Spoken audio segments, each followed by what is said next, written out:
Hello, so today's video is going to be a Witchy Wallop game. So Witchy Wallop is one of the hero augments. I don't think I did a video on this recently, so we're going to see how it works out. But basically Witchy Wallop is basically just playing around, you're playing either around Witchcraft and playing Poppy with Witchcraft, or you're playing the typical Poppy reroll line, where you're playing Poppy with Zoe, with Ari, with all of those units. And you cap out because you have like this really strong Poppy as an extra hero unit. The hero augments are always like, they're almost like a must take. I've had a it's very miserable way to play the game in my opinion, because a lot of the times, like, you know, if you don't, you're kind of hoping that your items work out later a lot of the times. Like, that's something that happened today on stream. I was super tilted that, like, I kept taking hero augments and not hitting and then having a really bad time. This game, obviously, I hit and the items work out pretty well. I think there's some hero augments that are a lot more flexible. For example, like if you take Deja Vu, which is the Galio one, or even the Rumble one, there's not that many items that are very good on the units. With Poppy, there's a lot of different builds that you can go with the Poppy, because a lot of times you're stabilizing around the whole Ari line in general. So as you can see, I started the game off, I sold a Poppy. I wasn't really thinking about Witchy Wallop when I was originally taking. I was just trying to like make econ and play around some of my stronger units that are starting. And if we look at our early augments here, or options that we can take, I hit Witchy Wallop right there on the side. So we're gonna go through the whole tutorial aspect of it, just so that everybody kind of knows what's the board that we're aiming for. But basically, Witchy Wallop, that's the Poppy hero augment. So basically, your Poppy just does a shit ton of extra damage. That's pretty much all you need to know. She basically is like trying to one-shot units, right? She no longer shields, but she strikes 3 times and does a bunch of extra damage. So very, very strong. A lot of times you can even win streak with the Poppy hero augment. If you're trying to play around Poppy hero, I'll try and show you in the stats 1 second. Also, make sure to like and subscribe if you like my content. So we're gonna put it here. Witchy Wallop. You see that it averages really, really well. And then obviously, when you're playing the board, a lot of times you're trying to cap around having like these extra Bastion units in, as well as playing around Arcana. But typically you're playing like the Rise board. You don't have to necessarily play like Poppy with Zoe. As you can see, like Zoe is a little bit worse to play on the board, and Lilia as well. You can sell the other units and just play like a typical Rise board. You can also play around Witchcraft, which is pretty often. That's why you see Fiora do really well and Rakan do really well. You basically have 2 different options. Which makes it really nice to play this hero augment in particular. It's similar to the Lilia one, where you do have multiple options that you can play around Fairy as well as the Witchcraft. But basically, you're basically playing like a Bastion frontline. If you can make it to like 6 Bastion, a lot of times it's very, very strong. But let's just say you don't hit 6 Bastion right away. You can play the typical reroll line, where you just play around Ari reroll with the Hecarim. So you'll play something like this, and then you'll play Rise. I could probably just put Scholar. Here we go. This line is very, very common, right? So basically you play 4 Bastion. This is like the Ari reroll setup. It's also a Rise setup, the Zoe reroll setup. And a lot of times you'll get Poppy 3, you'll get Zoe 3. If you can, you hit Ari 3, and you'll get Lilia 3. And then you'll have basically just have the hero augment, which is the Witchy Wallop for the Poppy. It's going to be this board, which is already a strong reroll board, except you're going to have an extra unit that does a shit ton of damage in the form of this Poppy. The reason it's also really good with this comp is because Poppy typically wants sword and glove items, and those are items you want to avoid on Rise, Zoe, and Ari, right? There's very few items you can make with a sword that are good on Ari, good on Rise, or good on Zoe, and they don't really make very good frontline items. But if you have swords, you can make lots of great items. You can make Bloodthirster for the Poppy. You can make IE for the Poppy. Infinity Edge is also really good on the Poppy, so that works out really nicely as well. And then a lot of times, like, you'll either see some rendition of Sterix or Hodge or some other arrangement of items. If you're not playing around this line, what you could play is you could play like a Fiora Bastion like kind of setup, right? So you'll still play like a Bastion front line.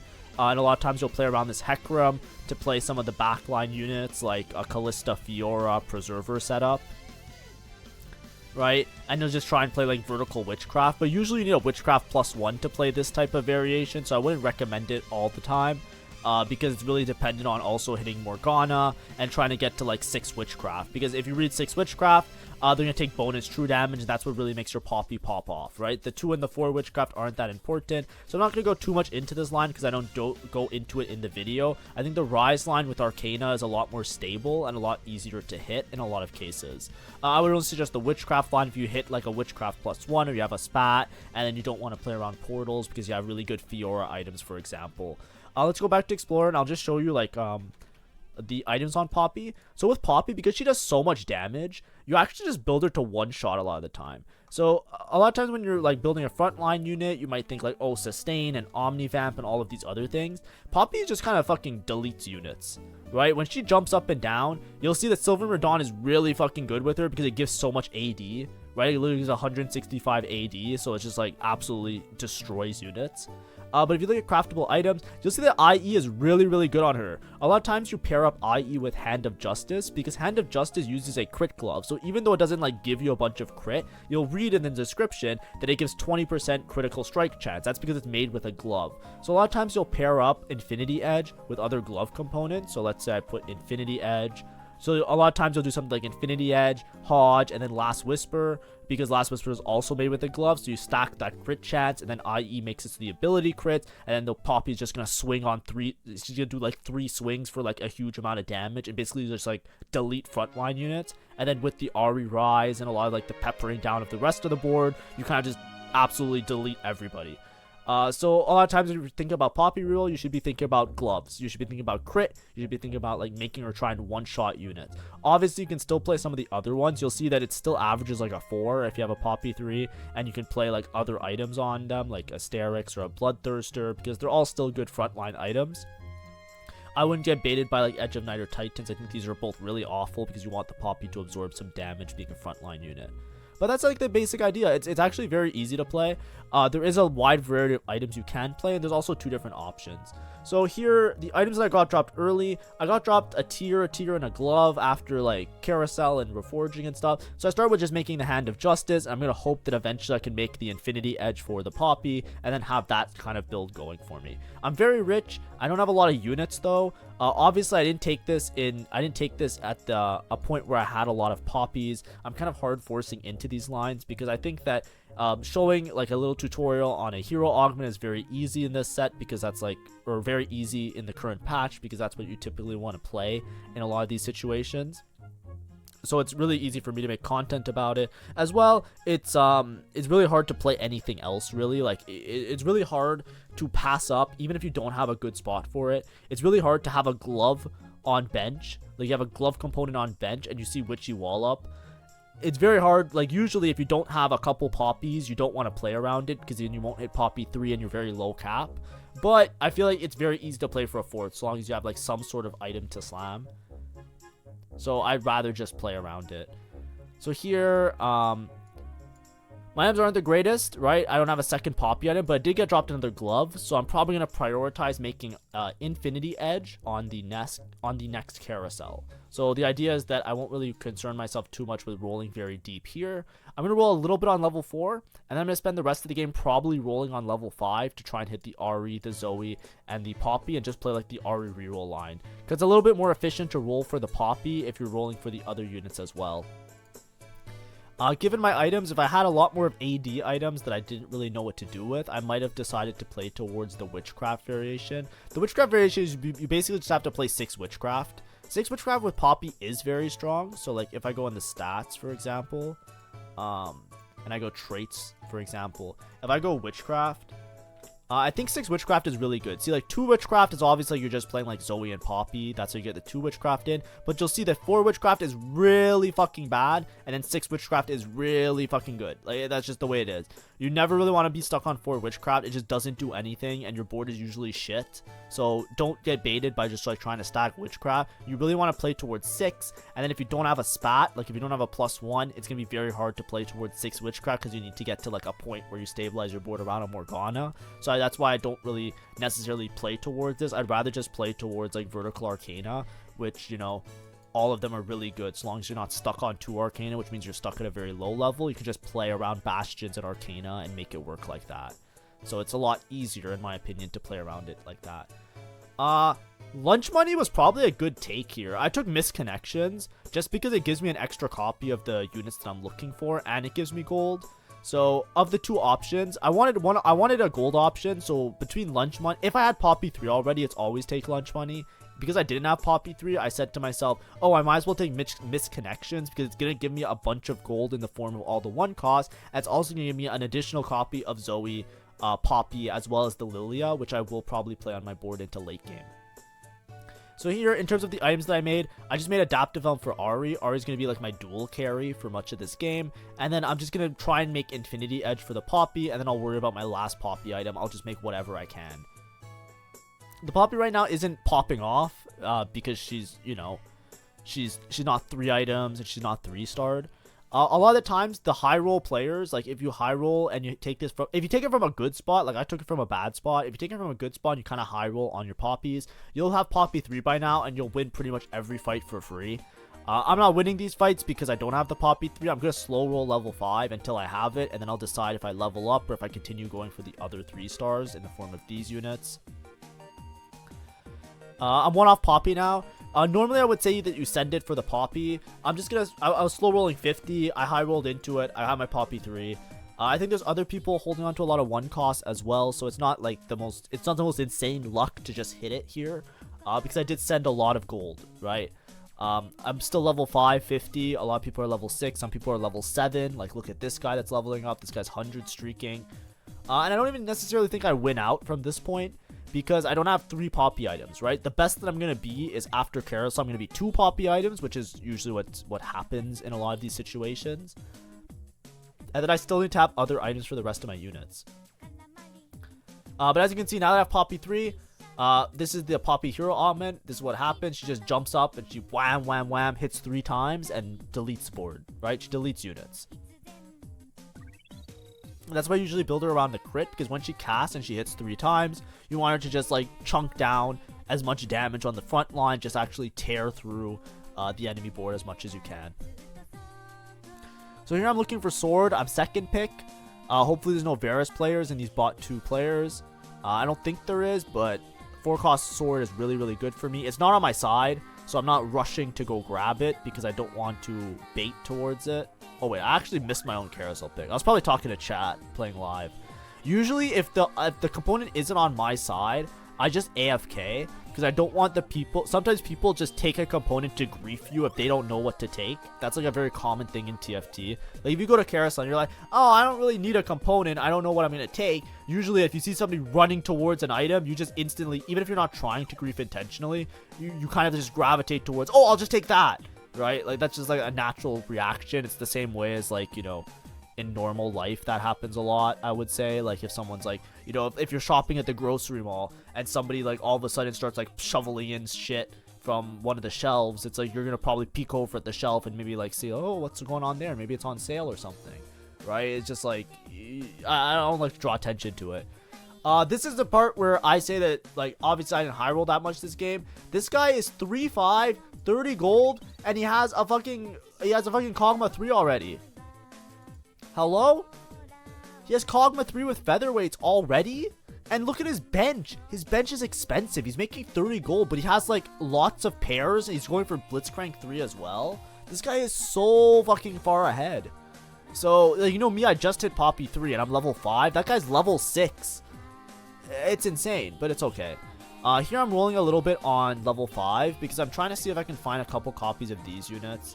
I think that I'm probably going to play a lot of the 1 cost for a while now. We got our coin, so that's great. I'm also looking for Ahri placeholders. As you can see also, I'm Arcana-ing the what's it called? The Hecarim. Right? The reason I'm Arcana selecting the Hecarim is because Poppy is my main damage dealer, and Hecarim gives her durability as well as attack damage, which are both really, really important stats to her. Usually, when you're playing this line, you might always pick the Ahri as the Arcana unit that you want to take. Ahri, I think, is probably okay later, because Poppy also scales your damage based on AP as well. But for the early parts of these fights, the early part of this game, you just don't really worry about it. You just worry about the because like the Ahri's not giving that much AP, so it's just better to have the durability and attack damage, is what I'm trying to explain. But basically, I'm 2 off of both of these, so I might as well just go for it as my thought process. You basically have 2 options at this point. You can either level to try and play Rise, Taric, and fit out your board and play Arcana and everything like that. I don't really have Zoe items, so it's not super essential to hit Zoe 3. But to me, it's like I might as well just roll for all these 1 stars because I can find items for them, or I can just play around them. And especially with the Ari AP, I'll just get a bunch of AP from Arcana with it, so I might as well try. Here, I just make Sterix, I believe. I'm not sure what the best item breakdown is because my items are pretty bad. Like, I don't think I want to make Giant Slayer. I want to make some sort of tanky / Omnivamp kind of item. Now I'm level 6, so I'm just going to be rolling for Ari now. Like, now I'm rolling on level 6 because I'm basically 2 off of those ones. I'm 1 off of the Zoe. So I'm going to roll on level 6, try and hit RE3, and then play around the RE3 as the dual carrier with the Poppy. Like I said, you could just push levels. I'm not sure what the correct decision is here. The lobby seems very high roll to me. There's a lot of people that are playing for win out. There's one guy that is scoreboard scrapper. There's another guy that is the Kog'Maw player that's 100 streaking the whole game. So there's a couple people that seem like they have really high win out potential, and I don't necessarily want to push levels and then just grief my game because right now I have no dual carry, right? If I push levels, I'll have to sell this Ari, itemize a Rise, or itemize some sort of 5-cost unit to be my secondary carry. The Poppy gets the job done, but she doesn't get the job done alone. So because I'm already stuck at a low level and I have an incentive to roll for all of these 1-cost units because I can play around this Ari and this Arcana line, I am choosing to make Ari my dual carry basically. Both work. I think rerolls are more consistent. Sometimes I miss and I get really tilted, but other than that, a lot of the time it's probably just better to play around the low cost units. The Ari is also easier to hit because this guy who's playing Kog'Maw is basically buying every single 2-cost in the game except for Ari, right? He's buying Kog'Maw, he's buying Tristana, he's buying Rumble, he's buying Nunu, right? So he's thinning out the pool a lot for me, so I should be able to hit this Ari and still have gold to be able to level up. So as you can see, Rumble 3, gonna have Rumble 3, Tristana 3. He's very high roll and he's 100 streaking, so he's rich as fuck. So he's just literally upgrading everybody. I have two 3 stars, but I still think it's better to have the durability right now in the current fight. So I'm still Arcana selecting the Hecarim for the time being. But yeah, once you get to level 6, you're stuck on level 6, you just play 4 Bastion. Just play 4 Bastion for a while. I think this Poppy board is really strong with 6 Bastion, by the way. It's just that, like, it's hard to fit an Arcana and the 6 Bastion. I feel like you need some high roll situations where you have, like, a spat of some sort, or you have some other way of fitting in all the whole board, like a Fawn or some kind of cash out. So instead here, I'm more so just trying to play towards the basic Rise board that I showed you. It's not as high cap because obviously I'm playing around Zoe and Ari. It's a little bit worse, but it's not that much worse where it's like a bad decision to play around. And I stand by that. So I'm just playing this variation. Like I said, I think the Witchcraft version is a little bit stronger sometimes. I remember before Ari buffs and like this whole Rise Arcana bullshit was doing well. The old way that you would play Witchy Wallop, I don't know if I made a video on it because it might have just been outdated, was that you would play towards Vertical Witchcraft always. That was like very, very strong. Because if you get to the bonus damage for the Poppy, then she literally just one-shots units. And it works, and it synergizes really well because the Poppy does AD damage and then the Fiora also does AD damage. So you just dual carry Fiora and the Poppy, and one of them has a Last Whisper and they basically just delete the whole board. Obviously, that line is a little bit harder to hit nowadays, and it's also not as strong. Well, sorry, it's as strong, but it's not as strong without the Witchcraft +1, right? If you have to play 6 Witchcraft naturally, it makes it very, very difficult. So here, I would love a Rod. Rod or anything that I can turn into an Ari item would be nice. If I don't get a Rod, I'm probably going to take Sword to make Giant Slayer. I would be surprised if I didn't. So here I just take Sword, and Giant Slayer is fine. It's not the best item for Ari, but it is an item, so it's like a usable item. It gives some attack speed, it gives some AP, it gives some damage. There, we hit the Lilia. I'm basically just rolling for this Ari. I'm 1 off the Ari. I was able to roll 1 or 2 more times. I'm basically rolling 50 every round because I want to make 50. There's a rise in my shop, so I'm going to buy the rise as well. And now I can just push levels to fix up my board. I can lose this guy for a Tarek. I always want to play 4 Bastion, by the way, because you want to play 4 Bastion because of the Poppy. I think the highest cap is that you play 6 Bastion, but like I said, it is very hard to fit in. 6 Bastion is like a very level 9 situation, right? On level 9, you can fit in 2 Scholar, 3 Arcana, 6 Bastion, I think. You can play some crazy shit like that, but it's not very easy to fit in. So I wouldn't worry too much about it. Just make sure you have at least 4 Bastion.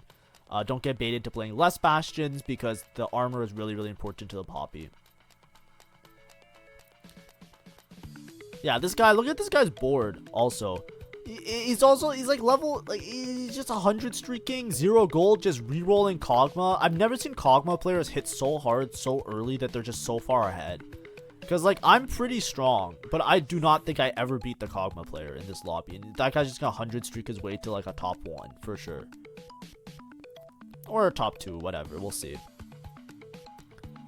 But anyways, as you can see, very chill game, very easy, nothing to worry about. Just click on it. I would suggest, like, you know, obviously like try and give the criteria for playing any of these reroll comps. I think the best way to think about Poppy reroll is, or this particular Witchy Wallop with rerolling Poppy is, do I have a glove component? If you have a glove, then you're going to be able to make 1 of 2 really good items for Poppy. If you can make IE, then you can make like all the other stuff. And this board works really well because it's hard to miss on components. Besides getting like a bunch of like fucking chainmails, which happened today during my stream, and I was bitching about it constantly. Besides just like absolutely getting railed by like really, really bad luck. You know, if you get tears and rods, you put them on Ari. If you get swords and gloves and bows, you can put them on Poppy. And if you get other items, you can make other tank items for the other tanks that you have, right? I don't even have Lilia items yet, but if I had other tank items, I can just tank up Lilia as well. So there's lots and lots and lots of easy ways to itemize your units such that you can cap your board around those other units. Also, you'll notice that I have my positioning. I had a dummy here, but basically I'm positioning everything here. I mentioned this, I made a positioning guide, by the way, and I tried to explain this in the positioning guide. The reason you put Ari in the middle, it's just because of value. See how these units, you see how they walk up? What you always want to do is you want to put all of your bastions on one side, and your Ari is just going to be on the 1 hex right next to it. And the reason is, the Ari, yes, is in danger because she's not in the corner. It's a little bit scary. But the reason you put the Ari here is because if you put all your bastions like this, and the enemy has a front line where they are centering their front line, these units are going to walk up. And when they walk up, they're going to clump here, and the Ari is going to hit all of them for a bunch of damage. Because Ari doesn't have damage reduction on her ball. So if she shoots the ball, she'll hit multiple units. Also, Nashor's is really bad on Ari. I just made it because I don't have another item to make, the way my components dropped out. I don't know if Nashor's is like bugged on Ari. Excuse me, it doesn't seem like it would be the worst thing in the world, but it is so bad if you look at the stats on it. So I don't know what's up with it. I assume that, you know, maybe it's just like because of the attack speed doesn't work really well with her. Usually just want like flat AP and it doesn't give that much AP, but I'm down, whatever. And yeah, Poppy just deleted the whole board. As you can see, she went bang, bang, bang. When she starts jumping, she basically jumps to a new target. Doesn't matter how far away they are, and that's why you usually just build crit items on Poppy. You just want her to do as much damage as possible with her ult. But we're doing pretty good. Doing pretty good this game. I'm trying to greed to see, like, I don't want to level to 8 right away because I have nothing to put in right now. If I had something to put in, I'm not going to level and roll. I might as well just try and chill for a second and then try and put in the units after. Like if I hit, for example, somebody that I can play, then I would level to play that unit this turn just to make sure that I preserve HP. Because I don't think I'm playing for first. Usually you just greed your components and your units if you're and your gold if you're trying to play for first. If you're trying to play for top 4, just guarantee the top 4. Make sure that you win rounds now so you keep your HP high. You don't want to accidentally lose a round that you otherwise would have won, because then you might play like one of the high rollers. For example, I play the dude that's 100 streaking, and then he's always gonna beat me. So you don't want to lose these rounds where they're like guaranteed little wins. But anyways, very easy game. I'm already top 4. So, you know, what did I really do this game? I just clicked D and I just clicked the Poppy units and I just played Ari. You know, it was pretty easy. Now, look here. This guy didn't hit yet, but he's still top 4. If he hits, I don't know if I beat him because it might be hard to chew through this Wukong. Typically, Ari is able to just like delete Wukong pretty easily. It's a pretty okay matchup for that board. The problem is that my Ari doesn't have the best items right now. So I run into a situation where my Ari might not have enough DPS to get through everything. Here, I'm debating if I level or not. I took a charm and it gave me a bunch of gold. I think I'm just gonna chill for a second. This is the player I was talking about. So this guy's level 8. He has 3-star Tristana, 3-star Kog'Maw, 3-star Rumble, 3-star Blitzcrank, 3-star fucking Nunu. Like, he literally, his whole fucking board is 3-star. He's also almost at 3-star Lilia. And he's level 8. And he's featherweights. It's so insane. I've played this comp before. And I'm sure you have too. There are so many times by this point in the game, I still don't have all my 3-stars. Like, I have 3-star Kog'Maw, 3-star Frontline, and that's it. And I'm just holding on for dear life. It is insane how hard that guy hit. But there's another player that's also really high roll. It's also a little bit interesting. And I'm going to point it out when we fight him. Because I haven't been talking about it and we haven't really been rolling into this guy yet all that much. I would have liked Adaptive Helm, but the other guy took it. I'm just take Steadfast, put on the Lilia, call it a day. Just get some frontline items. We're basically playing for 2nd/3rd here. At this point, I thought I was going to get 2nd. But, you know, it is what it is. Here it's Artifact Anvil. I'm not sure which one to take. If I could, I would have Suspicious Trenchcoat on the Poppy in lieu of yesterday's video. Remember yesterday we were talking about, what's it called? Lore accurate Wukong, where I had Wukong that was with Suspicious Trenchcoat and he would spin to win, and it was really funny. So you can check out that video, which was really silly. The thing is, there's a couple Poppy ones that were really good there. I think Suspicious Trenchcoat is good. I'm not sure the other ones that are good for Poppy. I'll double check the items here. Like the Ornn items. I know that Silvermere Dawn is really good and Death's Defiance is really good. But I didn't want to take Death's Defiance because... unless I had a remover, right? If I had a remover, I would have been more comfortable to... I would have been more inclined to take the... the Death's Defiance and then put Death's Defiance on Poppy instead of Sterex. The reason I didn't do that, by the way, is just because Eternal Winter is really good. And it might be really good in some of the matchups like Kog'Maw that attacks really fast. So if you look at this guy's board is actually shockingly strong. So this guy has 4 Vanguard. Let's just go back 1 second. He's 4 Vanguard, but he has Hui with the Arcana. So like, remember I made a video on Hui, and I try not to make videos on Hui anymore because like even though I've played it a bunch and I sometimes play it, it is a very specific comp, and I realize that people are really like dumb sometimes in YouTube and they don't understand like what a good comp is. But this guy has a Fawn, and he basically has this Hui 3 with Arcana. So the Arcana buff is just insane because he has 3 Arcana. He has literally as much Arcana as I do.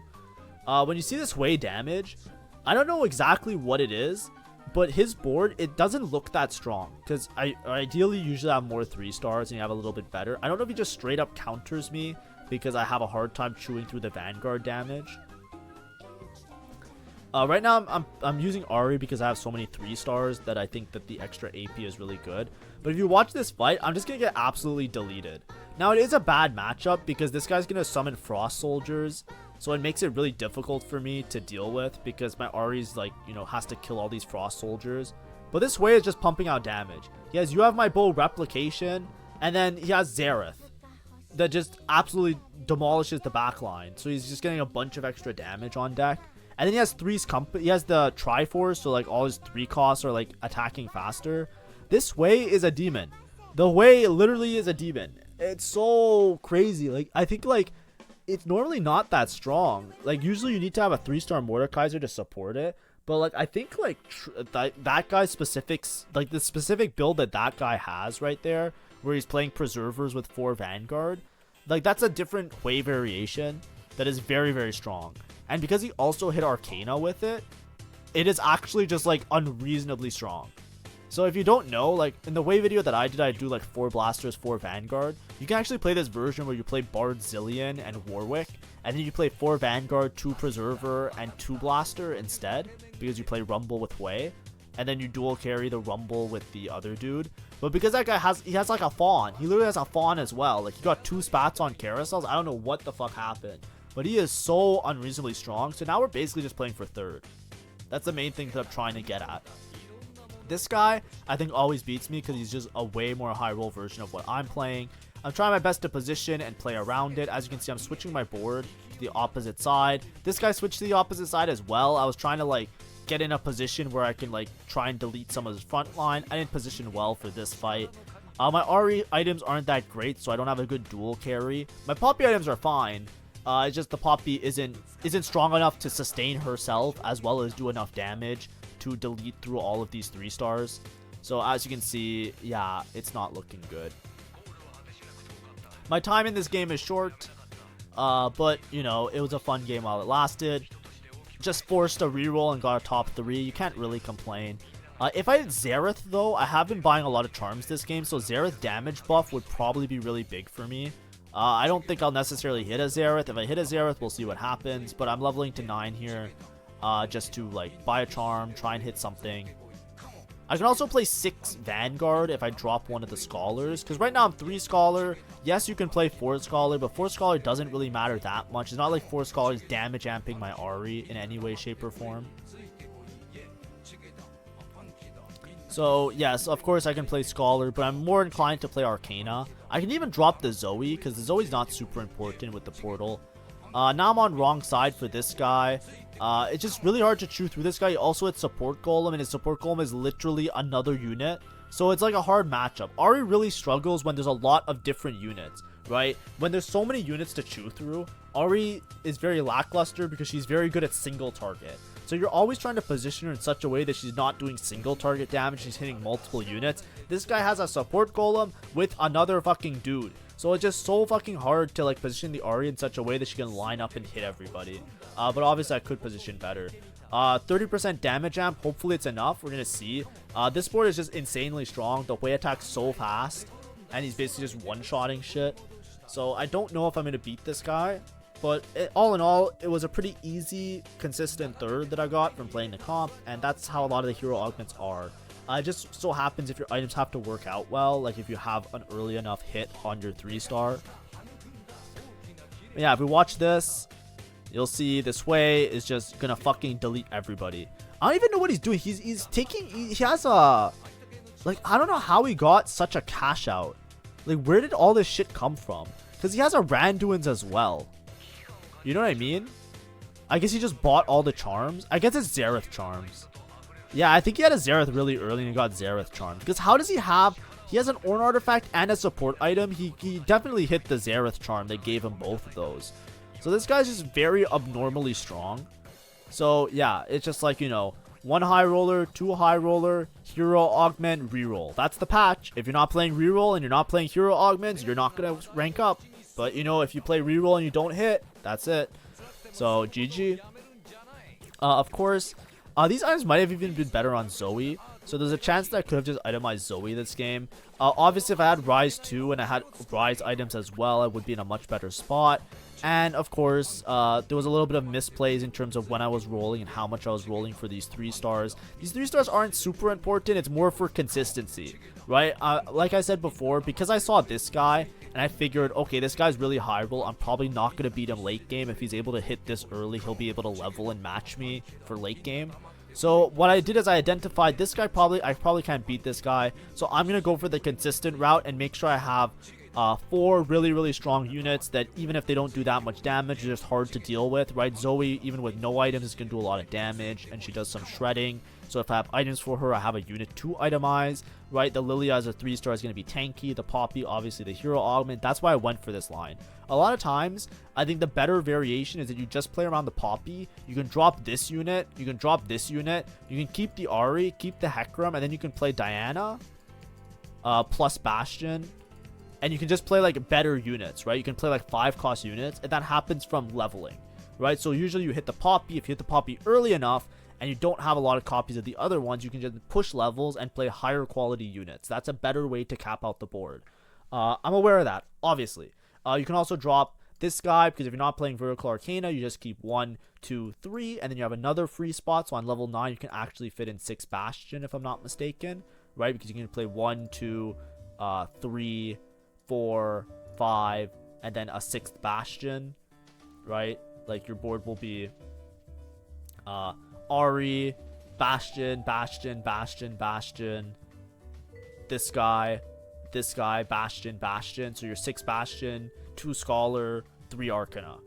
And that's typically your highest cap board. But like I said, you can't. That's usually if you're playing for a win. If you're not playing for a win, I would suggest going for a board like this, and it's a lot more consistent as well as easier for you to manage because you're basically just rolling for 1 cost, and that's a lot of an easier task for you to do.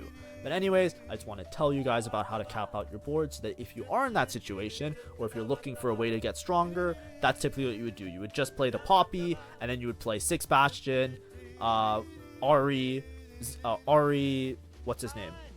Ari, Rise, and Zareth, and that would be your board. And I think that board's a lot stronger, like way stronger. So that's what you would typically do if you want to cap out really high. But if you hit these 3 stars, you just play around the 3 stars and you just play it like that. Anyways, thank you for watching. Hopefully this is an enjoyable video and hopefully you learned something. I'm really, even when I'm tilted, by the way, I'm happy that people are coming into my streams and saying that like I helped them to rank up. I had somebody today tell me that. That's the only reason I make these YouTube videos these days, because I really don't enjoy this patch. I've expressed it very vocally many times. So for all of you that are actually enjoying the videos and learning something and it's helping you rank up, it's helping you do well in TFT, I'm glad, I appreciate you, and I hope that I continue to make content that helps you to do that and reach your goals and be happy in life.